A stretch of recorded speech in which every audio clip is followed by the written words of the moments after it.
Well, once again, it's Friday, and I'd like to welcome you back to Gay Detroit Radio. I'm James D. I'm your host, and don't forget, every Friday at 9 p.m. we have Gay Detroit Radio, and that's at www.radio-ob.com. Every Friday, 9 p.m. Got lots to talk about today. Got a wonderful guest on the show today. Really, really knowledgeable and talented young lady, Zoe Nicholson. And she's going to be talking about the movie March On. It's a documentary. And it started, actually, in 2009 with the National Equality March. And it's a real story that centers around 5 featured families and how they prepare themselves. And the stories of 2 moms who made the road trip to the States. There's all sorts of things, and it's all about the, in 18,000 people at that time who were allowed to marry before Prop 8, and a New York gay couple. It's lots and lots and lots. I'm telling you, gosh, it's so interesting. I just don't know where to start. But we are going to start with a little song here. And this was sent to us from Spain. And hello, Spain. This is a wonderful song. We've had quite a few requests for this as well. This is the sound of Ebony Voice even. And it's called Didiendo Más. I'll see you in a few minutes. Yes, you will. Ella me encanta. Tu carita pidiendo más, más, más. Con señor Cookies, pa' todas las Johnny que andan sin yo. Tú sabes cómo que me pongo yo.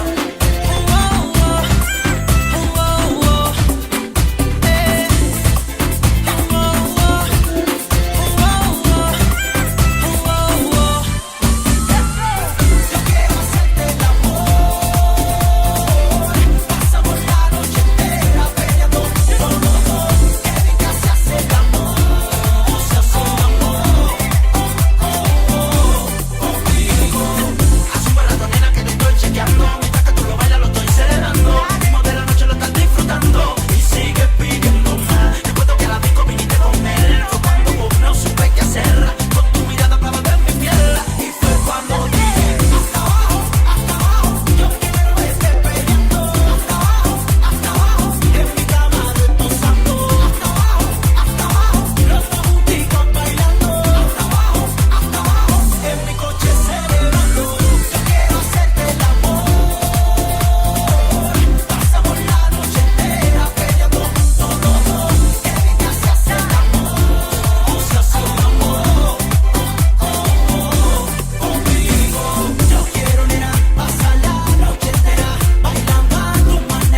Yeah, it's a nice little foot tapping song there. I really do like that.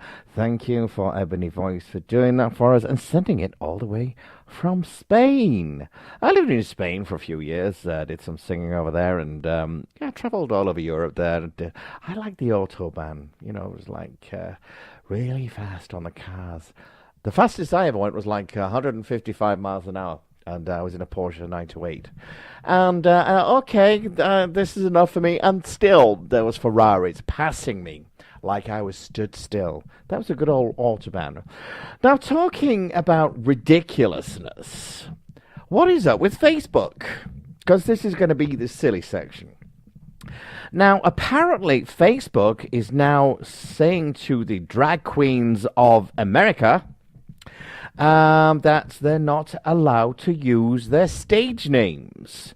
Facebook is holding tight to its policy and forcing users, to go by their real names on their personal profiles, despite having met with a group of drag queen activists this week, on Wednesday, I believe. The issue came to light earlier this week when hundreds of LGBT profiles, mostly of drag queens, were deleted by Facebook after receiving complaints that the stage names or chosen names were being used against the policy on personal profiles. Now, come on! What is up? I mean, for God's sake, you know, if you're going to now say that everybody on Facebook has to use their real names, that means you're going to lose like 99% of all your performers, all your actors, your singers, your drag queens, your dancers, everybody in the acting world, singing world, entertainment world, directors, producers. Not everybody uses their real name. So what are they going to do about that? Does this mean then that every actor or every performer cannot now sign on to Facebook because they're not using their real names? Well, now, if Sir Elton John had to use his name, I do believe his name was Reginald Dwight. I think he'd be rather pissed off about that, don't you? So, Facebook, what is your problem? You know, is it now that you've got so much money and you're becoming little Hitlers or something like that? Really? You know, there's got to be artistic license on this. This is really absolutely dreadful. So, please, I'm going to let you know what's going on about that as well. Now, if you remember all the uproar earlier this year with Hobby Lobby taking their religious freedoms to court, well, it's sort of biting them on the ass now because apparently, because of the now personal religious freedoms that they can make their decisions about their employees' benefits, well, now there's the Church of Latter-day Saints. They've decided not to pay kids to harvest their pecans. In other words, they're not going to pay their children to harvest their nuts. There are so many plays on that word I can actually use, but let's keep it sort of... fuck it. Listen, so now what they wanted to do is, because it's their beliefs and they're working for their church and it's going against their religious freedom, they don't think they should pay their children. So the Church of Latter-day Saints, which is an offshoot of the Mormon religion, I believe... they're saying here, it is not for the court to inquire into the theological merit of the belief in question.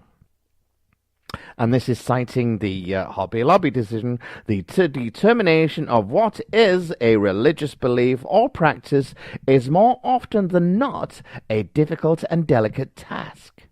However, the resolution of that question is not to turn upon a judicial perception of that particular belief or belief in question or practice in question. Religious beliefs need not be acceptable, logical, consistent, or comprehensible to others in order to merit the First Amendment protection.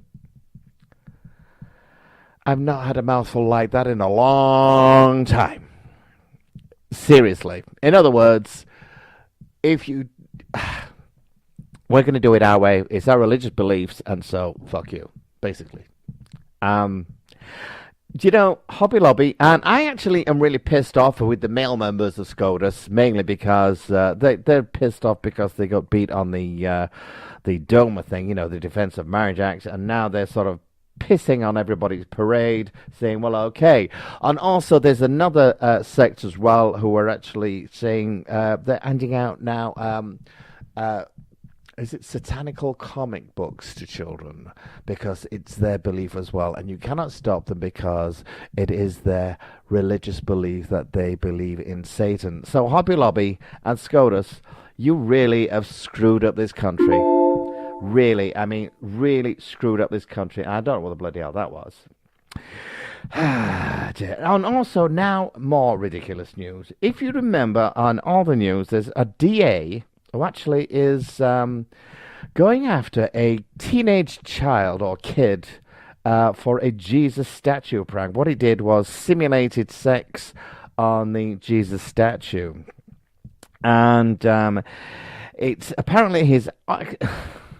once again, a teenager doing a prank on a Jesus statue.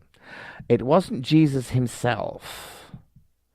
And also, it was a piece of cement. Now, no pieces of cement were harmed or hurt in this sexual simulation.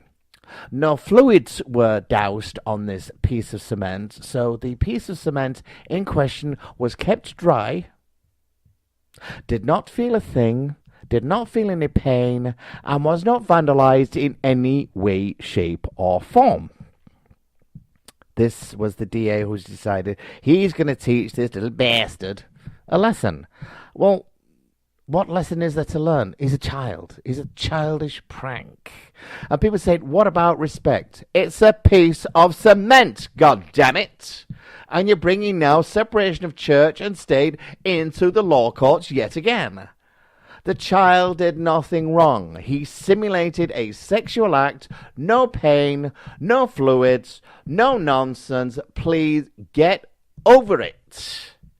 But the DA decided he wanted to push it more. But now, Mr. Clean, Mr. Wonderful DA has been found out that he was actually on charges for sexually harassing a fellow worker and also guilty of downloading lots and lots and lots of porn on his computer. What a dick. See how the wonderful mighty fall. I'm holier than thou. My job is better than thou. So I'm going to tell you how thou live. Well, you know what? We're in the computer age now. Cover your ass or you're screwed. Idiot. Okay, and we're back to also another company, just as bad as Hobby Lobby, but not quite, because at least they didn't change the laws. This Chick-fil-A. Are well known for their anti-gay views, are now back in the news because recently a Chick-fil-A employee from Colorado came forward with the allegations that the Christian-based fast food company not only cut her insurance, but demoted her after she went on medical leave for a double mastectomy. This is a cancer patient going to hospital for a double mastectomy, but the Christian-based company, because of its religious beliefs, demotes this woman and cuts down her insurance. Well, I last heard that Christianity was supposed to be about love and compassion. But all I've heard from these Christian-based companies, these wonderful dickheads, all they're doing is trying to screw everybody into the ground. Not too happy with this at all. Not at all. Well, do you know what we're going to do? I'm actually going to now do something nice here, and I think I'm just going to see if we can get some music, see what's happening.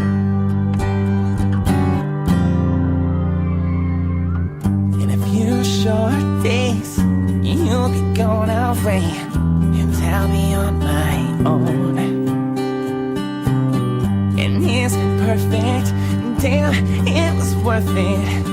So sad you had to go. I had a good time, we both had fun, right? No matter how short it was.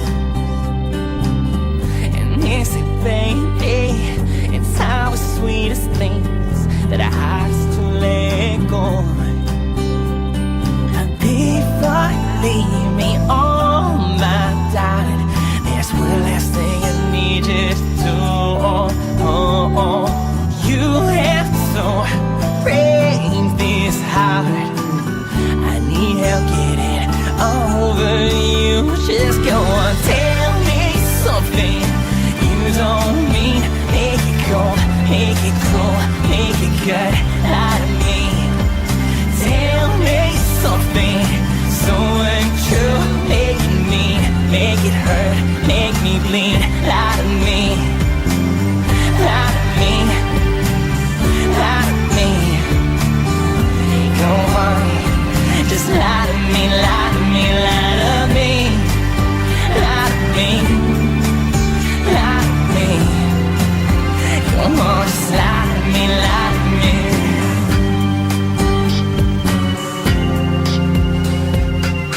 By the time you hear this, you'll be in Chicago, so far away from here. And you'll be doing fine with a brand new life. Be in New York in your rearview mirror. House to be right here, feeling worse for wear, and wondering when I'll stop breathing. Oh, heartbreaking kid, but how wish it could. 'Cause when you're gone, what's the point in living?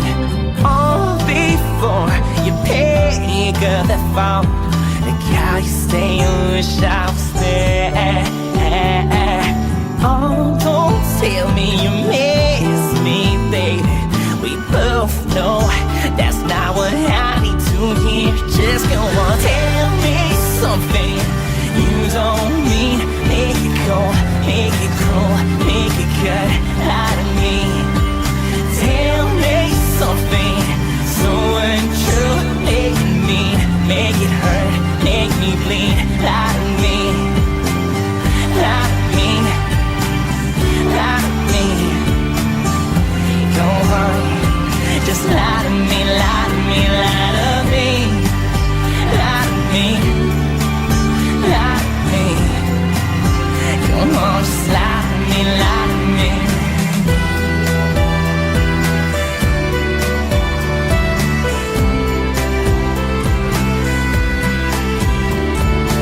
Every step I take is heartbreak, heartbreak, heartbreak, heartbreak, heartbreak. Every step I take is a heartbreak, heartbreak, heartbreak, heartbreak, heartbreak. Tell me something you don't mean. Make it cold, make it cruel, make it cut, lie to me. Tell me something so untrue. Make it mean, make it hurt, make me bleed, lie to me. Tell me something you don't mean. Make it cold, make it cruel, make it cut, lie to me. Tell me something so untrue. Make it mean, make it hurt, make me bleed, lie to me. Lie to me, lie to me. Go on, just lie to me, lie to me, lie to me.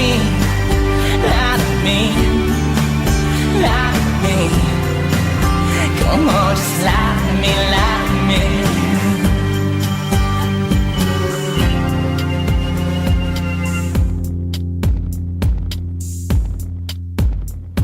Yes, the wonderful sound there of good old Mason Black there, and Lie to Me. Okay, lots more ridiculousness now to do. I just don't know. It's really, What a day, what a day. Don't forget, in a little while, we have the wonderful, wonderful, wonderful woman called Zoe Nicholson. And she's going to be talking to us about the March on the Movie and the documentary that started in 2009 with the National Equality March. So we'll be talking more about that. Okay, now, the bitch is back. Yes, Pam Bondi in Florida. The twice-married loser has been attempting to fight to stop gay marriages in Florida, and failing at that, now she's fighting to stop gay couples from divorcing.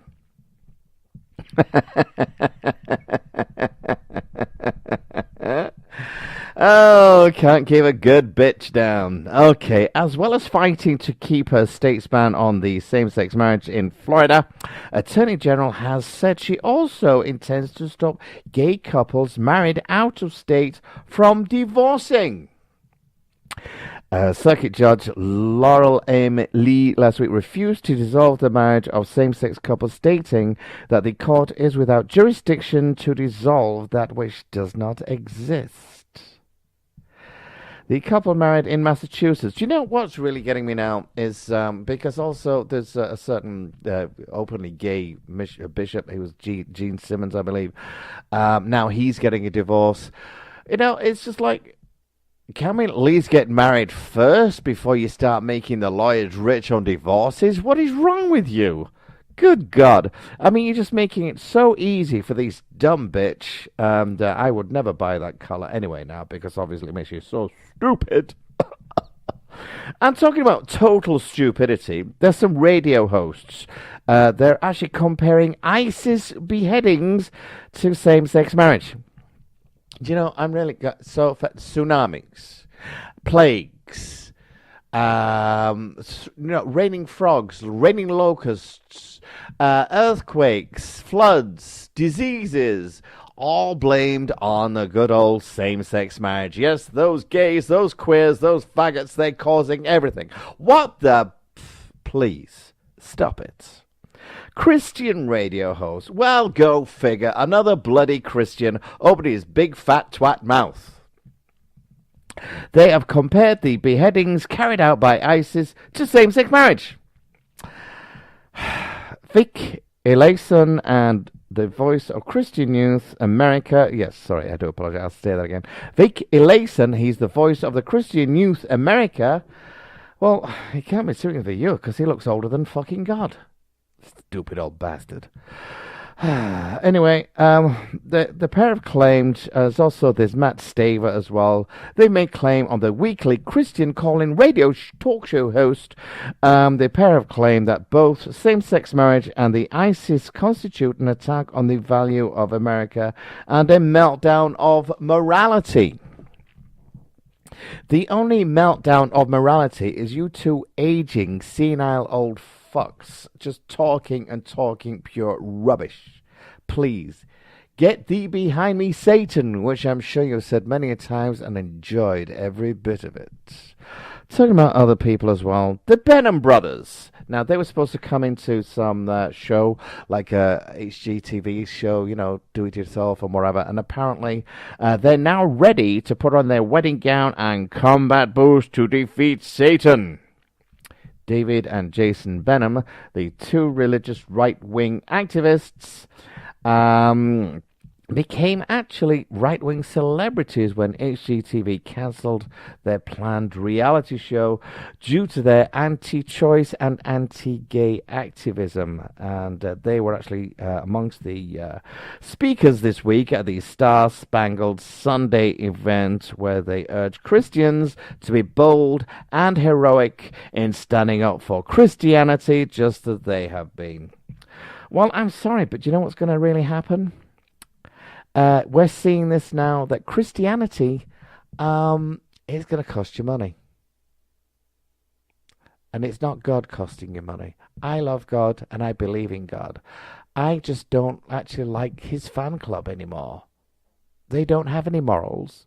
They don't have any say in anything. All they are is these bleeding hearts people trying to tell everybody what to do with their lives. Well, I don't like it. Moving on. We'll talk about moving on. We're now going to have a little bit of music. We're going to have some more of Mason Black. And then we're going to have a wonderful interview with the wonderful Zoe Nicholson after the song. And it's all about March On the movie. And I think you're going to really enjoy it. So, ladies and gentlemen, I'm James D. And you're listening to Gay Detroit Radio. And it's on www.radio-op.com. Don't forget also, if you missed the show, it's on 24/7 on gaydetroitradio.com. That's gaydetroitradio.com 24/7. Click when convenient. Also, we're on Facebook, which is Gay Detroit Radio, Twitter, which is Gay Detroit Radio, and also, if you wish to email us, it's gaydetroitradio@gmail.com. I'm James D. I'm going to listen to now a little bit of Mason Black and Easy.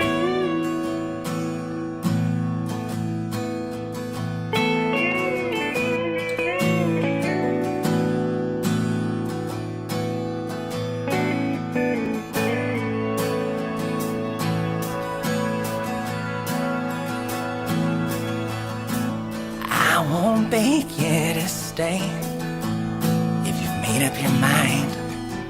Your heart's already gone. You've already broken mine. When you stopped burning for me, I'll go back to our bed that I wish you never laid in. You'll go back to your house of 1,000 contradictions, and you'll be happy alone with your pride and your lack of remorse. And I'll raise a glass to you, and I'll let you go. I'll make it easy, baby. Don't fight from me. I'll let you go easy, and I'll let you leave. No, I won't stay in your way. Though it's killing me, I'll let you go easy.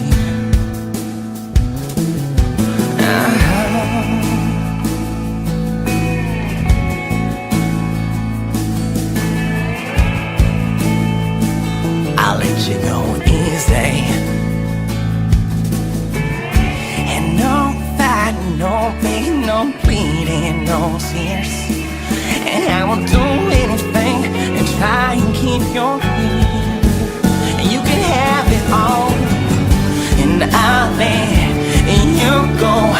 I'll make it easy, baby. Don't fight from me. I'll let you go easy, and I'll let you leave. No, I won't stay in your way. No, it's killing me. I'll let you go easy.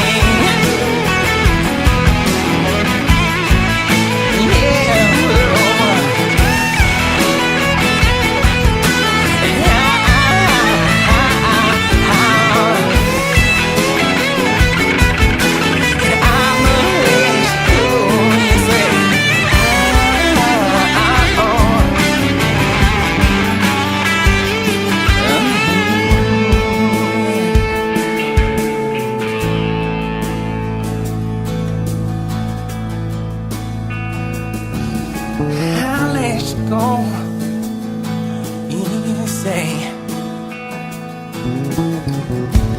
I won't beg you to stay if you've made up your mind. I'll let you go easy, and I'll let you go easy. I'll let you go easy, and I'll let you go, baby.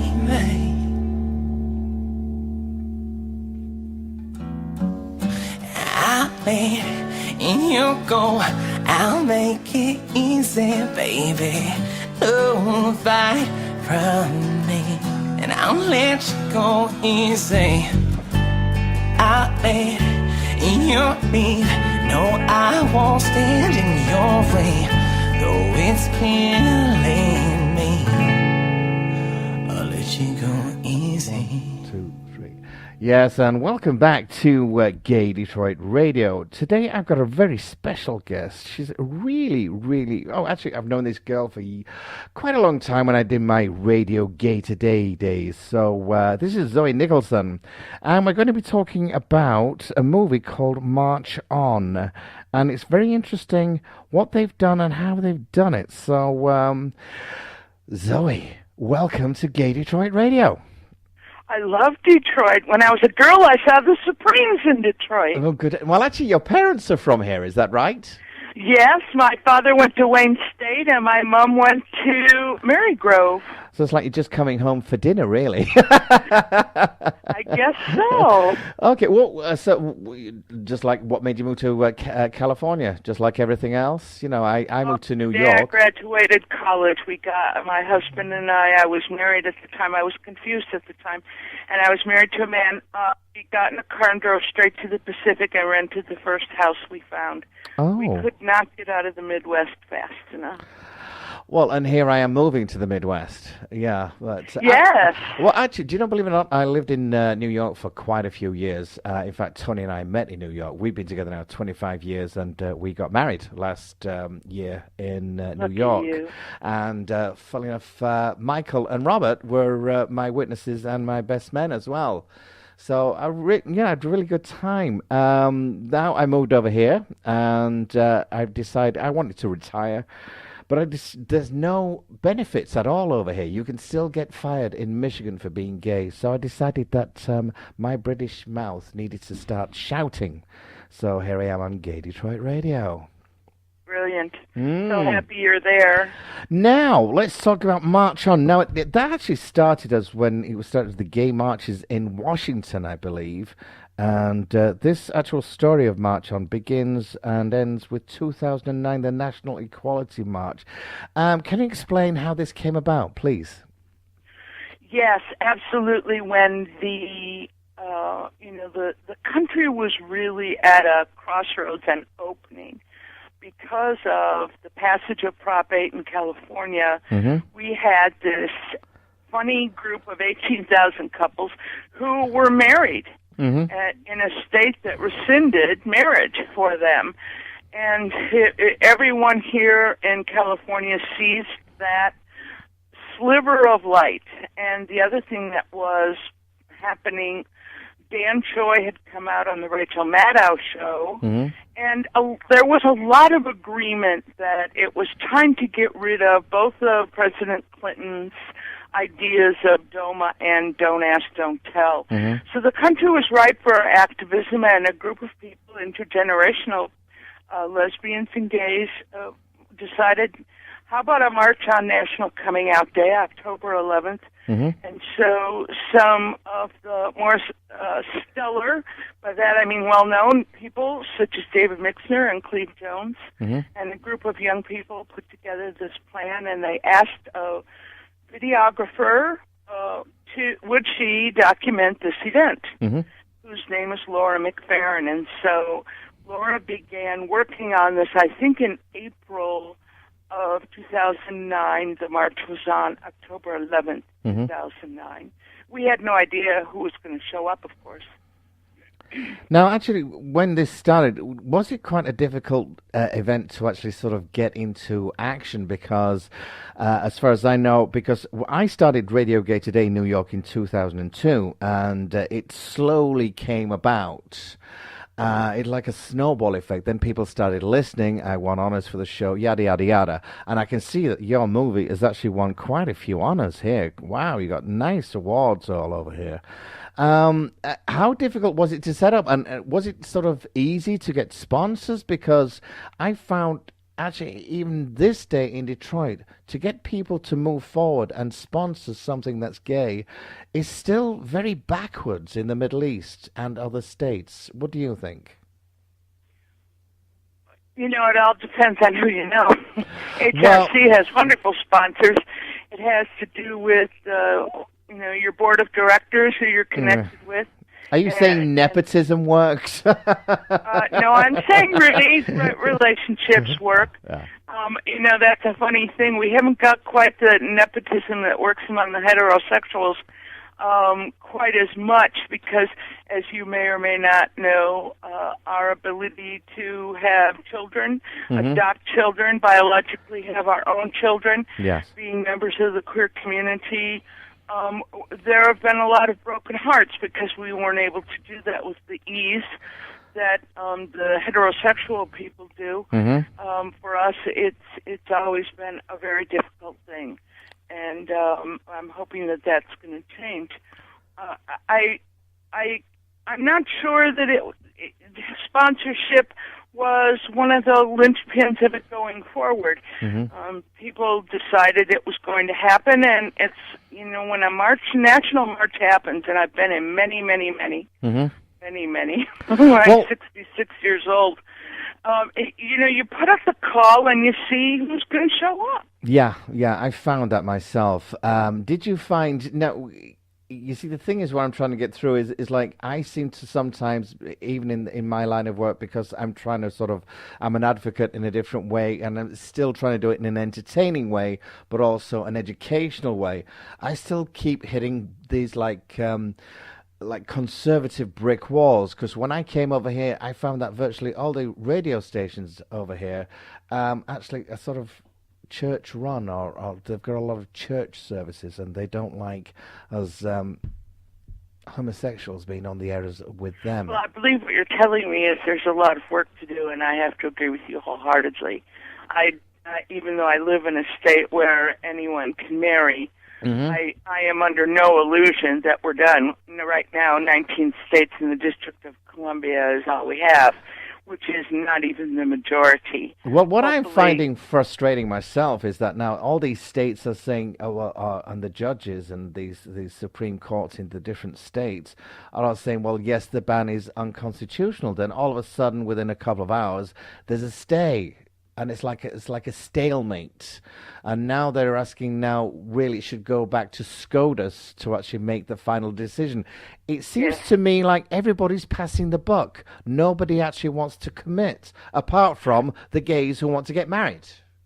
Well, actually, I want to say what you're seeing is who is willing to take responsibility. Yes. And I think that the individual states, while there may be people in legislative office in individual states of the 31 where it is not, where gay people cannot marry, I don't think they want to take responsibility because they think it will threaten their own legislative careers. So they keep on moving it forward and wanting to make the final judgment. However, that's also in a holding pattern because we're waiting until we are certain that we have 5 votes. So even though Olson and Du Bois are willing to go there, they've offered to take the case there.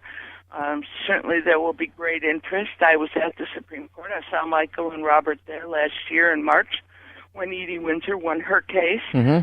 I think there will be a great movement to advance the court, but we're not so foolish to think that we're going to seek that hearing until we're certain we have 5 votes in our favor. That's right. So, yes, you're quite right in the Bible Belt. And actually, I have to say, my own home state of Wisconsin, where I was born, we're watching a lot of states go tooth and nail to not let this happen. And it's aggravating, admittedly, but I think it's because people want to be reelected. That's right. Yeah, well, actually, that's the bottom line as well. Let's talk more about the movie because my friend, obviously, Michael Sabatini, he was in the movie as well. He started on with doing a documentary on the march, and then it seemed to progress into actually going behind the scenes and the lives of is it 4 or 5 couples, is it? 5 families. Well, I will tell you the actual provenance of how that occurred. The director knew that a good documentary has personal stories. You just don't show up and video a march. If you did that, you could just watch the 4.5-hour live feed on C-SPAN, which is there now. Uh-huh. See the actual march. In order to make a documentary, you want to follow the lives of some people. That's right. She posted on Facebook a call looking for people who are going, and I saw that, and I thought, oh, I know exactly who she should talk to. Mm-hmm. So I called her and told her about a great friend of mine who was the videographer in the 1987 march at the unfolding of the quilt. Mm-hmm. And I said, you must call this woman. This is the one you want to film, and she's going. And we talked for 2 hours, and at the end of that 2 hours, Laura McFerrin, the director, said, no, Zoe, you're the one I want. And so she had chosen these 5 families from different places, different configurations, and sent out flip cameras and a set of questions. Mm-hmm. And we began self-filming weeks before, and then the packing of our bags and flying, and our arrivals. And then once we all got to Washington, D.C., we met with Laura's film crew that had major equipment. The whole movie is not shot on a flip. No. And we were interviewed there, and she followed us marching. So there's actually a wonderful scene where your friends, Robert and Michael, are turning on the flip camera for the very first time, and they're testing it and getting used to it. And then they open up their bag from the manufacturer and take out their T-shirts to wear for the National Equality March. It's great fun. Sweet. Well, actually, Michael and Robert, I mean, they've been friends of mine for years, and I call him a camera hoe because if there's a light and a camera, he's in it. You know, I mean, I love him to. Oh my! I've teased him for years about it. You know, and he's done a lot of good work in the New York area, and he's got a great job now at the moment. Well, you know who has a lovely role in the movie is his mom. Yes. His mother. Yes, I heard about that. Yes. Oh, she's beautiful. She's just beautiful in the movie. She sadly passed a few years ago, you know. Yes, that's noted in the film too. Yeah. You've got like Lady Gaga, Lieutenant Dan Choi, Michelle Clooney, Cleve Jones, Stacey Ann Chen, Cynthia Nixon. Yeah. Wow. Yeah, these are all people who were at the podium that were speaking, and a bit of their speeches is captured. Judy Shepard. Yes, all those people spoke at the rally, which I'm certain is, one of those things that creates that outcome. More and more people say yes, and then more and more people show up. And it just fed on each other. And the one thing about the 2009 Equality March, the timing could not have been better. That's right. That's right. It was a beautiful storm. Now, do you think your movies actually had an impact on people's thoughts and how actually politics are actually progressing as well? Because at the moment we seem to have sort of, like I said, in this like stalemate. But like for years it seemed as though nothing was happening. Then all of a sudden you see these states like. It's like the snowball effect. You know, everybody's saying, oh, it's unconstitutional. The amendment's unconstitutional. And then you get in the States. So where do you see us like next year? Is SCOTUS going to actually do something, do you feel? I don't know if they're even going to take the case, to be honest. But I think everyone is waiting to see what happens the first Tuesday in November. Everyone is waiting to see what kind of elections are happening locally. And how that flushes out. If a state actually turns blue, if any one of the current red states turns blue, and there's a greater chance of getting it signed and agreed to, and we can get to that tipping point of a majority of states, I think everything will change, even going state by state. You're asking a profound question, which is it's what women asked in 1917. Yes. There were states in the West where women could vote and could run for office. Bizarrely, we had a woman in the United States Congress, a representative, before women could even vote. Well, unfortunately, if you look at a lot of the Republicans in Congress around, and especially a few noted media moguls like Rush Limbaugh, I think they've forgotten that women can actually vote because apparently they seem to think that they can still, control what goes on with a woman's uterus. I've never seen such sort of misogyny as that is so rife at the moment in the Republican Party. Is this going to hurt them or is it just going to further their cause? What do you think? I think it all balances out, oddly enough. I think that there are women who enjoy the state of privilege they're in and don't want things to change. As you may or may not know, the GOP yesterday voted against fair wages for women. Yes, I saw that. Yes. That was just phenomenal. But if you actually look under the hood, and you and I don't because it's not where we live. That's right. But if we look under that hood and we knew these people, and of course, if you're like me, I avoid these people, actually don't believe women and men should have equal wages. They're just not people I have lunch with. Well, I think the biggest drawback this year was the SCOTUS decision on Hobby Lobby and this religious freedom. This was a real sort of kick in the pants, not only just for gay people, but for everybody, because now it seems like, everybody can now use religious freedom as an excuse for anything. Exemption, yes. Yeah, and also there's one other thing as well. There's the other side of the coin, which I've been doing some research on, is that although SCOTUS did give religious freedom, its own sort of way to go, but they've also forgot about there's also the people who actually are into the satanical freedoms, and they're saying, well, this is my religion and this is my freedom. So they've now opened up that can of worms as well, which to me is just as scary as the religion that we're dealing with at the moment. So yeah, however, I think that looking at the numbers, there are a whole lot more people who are asking for getting rid of religious exemptions on the side of women who are seeking access to reproductive health services. That's right. And to LGBT people who are looking forward to, in particular, to get rid of job discrimination and housing discrimination. These are the people, at least, that I focus on. It's an interesting intersection where Equality House is across the street from Westboro, and they took a great route. They took the route of just being there, just being love, being open, and instead of... Do we still have you? Okay, I think we just lost her. I'm just going to close this down for a minute, and then we'll come back. And all right. Oh, are you there? Are you there? Did we catch you?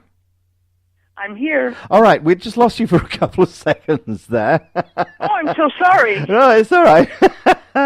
Okay, listen. How about telling us about how to get, to get your movie, what websites to go to? Yeah. Please, if you will. This is so exciting. On August 1st, we mounted a Kickstarter campaign to raise funds to take March on to DVD, so we could offer it both for home and institutional use. And we actually, imagine this, we reached the goal in 5 days, even though our Kickstarter campaign ended on August 28th. We got to our goal in 5 days.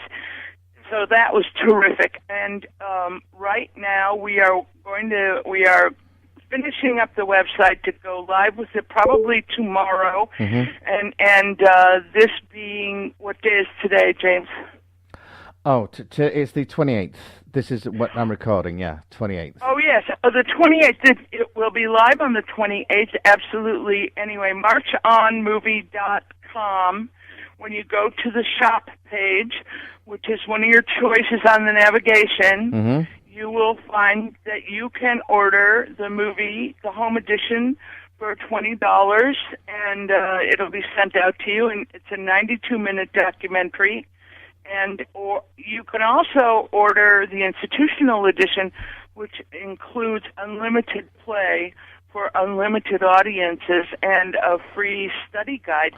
If you want to use it in particular in churches, PFLAG organizations, high schools and colleges. One of the things, because Michael and Robert are in it in particular, their story is so rooted in their faith. Yes. And how they were treated by their church of choice originally. Yes. And what they had to do to practice their faith. That March On is a wonderful movie to show among the religious organizations and churches. And in particular, I'm hoping that those 31 states who are still in, in play, whether or not they're going to allow everyone to marry equally.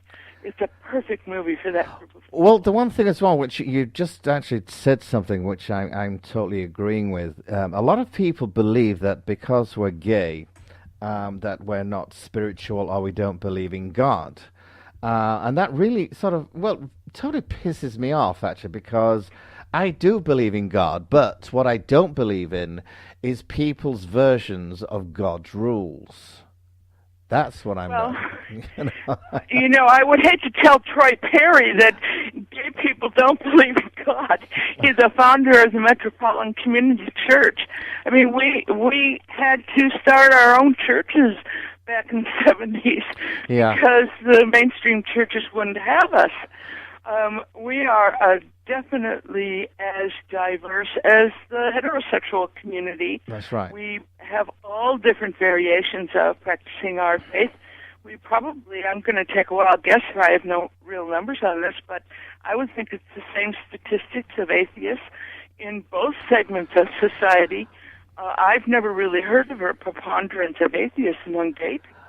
If anything, the struggle and the broken hearts are people who want to continue their childhood faith in churches that won't have them. Well, somebody once said to me, he said, do you know what, really, atheists don't really cause wars. All they want to do is write about it.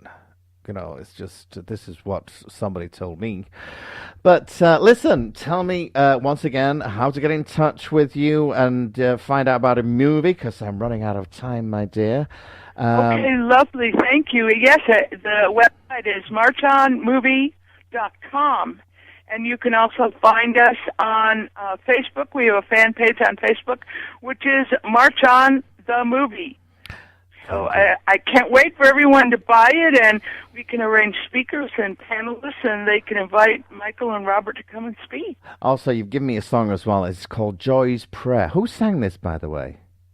A wonderful gal named Kim Pellini, and I'm very proud to say that the lyrics are from one of my books. Oh, sweet. So, yes, it's a beautiful piece of music by her husband, Paul. Okay. And she is the singer, and, yes, it's in the film. It's a very beautiful piece of music. Well, thank you very much. I'm going to play that song right now. Zoe, an absolute pleasure, and I'm sure we'll speak again. I'm also going to put all this information on my James D page, my Gay Detroit Radio page, my Twitter page, and also my website as well. Zoe, all right. Thank you ever so much, and I will talk to you soon. Thanks so much. Okay, bye. Thank you. Bye-bye. Ladies and gentlemen, that was a lovely sound there of the wonderful Zoe Nicholson and the movie March On. So if you want to find out more about the movie, please go on to marchonmovie.com and we'll find out more about that. So that was my phone just going off. So we're going to have that song, which actually is one of the soundtracks from March On, the movie. And it's by a girl called Kim Pellini, and it's called Joy's Prayer. I'm James D, and you're listening to Gay Detroit Radio.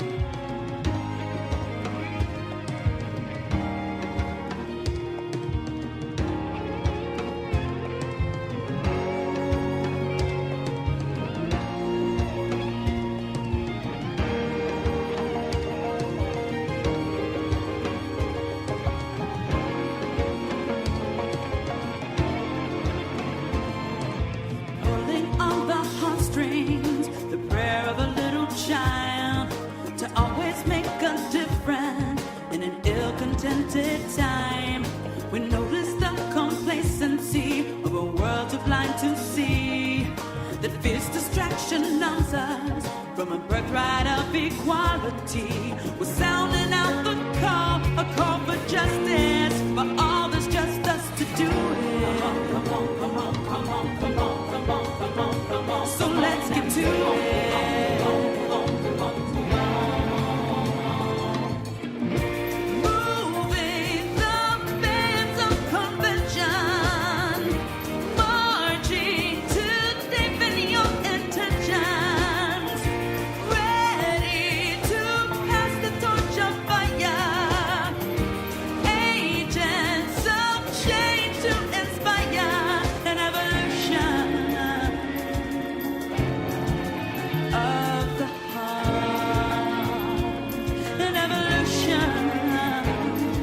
Anointed messengers came out to heal a broken sisterhood, a unifying fast, 37 days without food, a fast to start a solemn prayer for people everywhere. A spirit full of love and joy invites us to come there. A prayer for you and me, find the sheep in your humanity. From discrimination,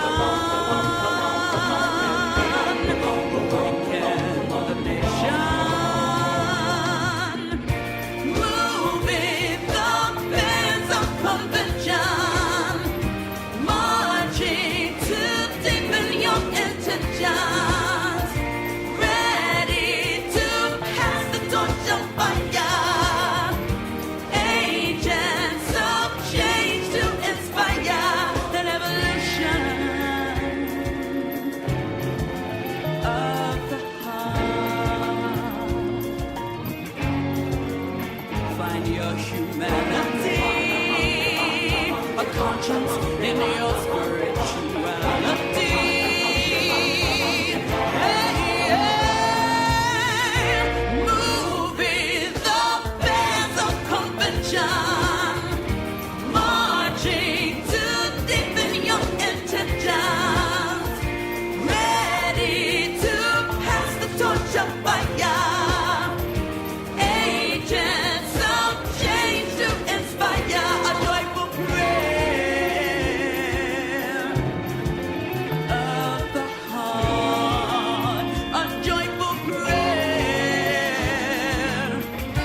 Moving the bands of convention, marching to deepen your intentions, ready to pass the torch of fire, agents of change to inspire.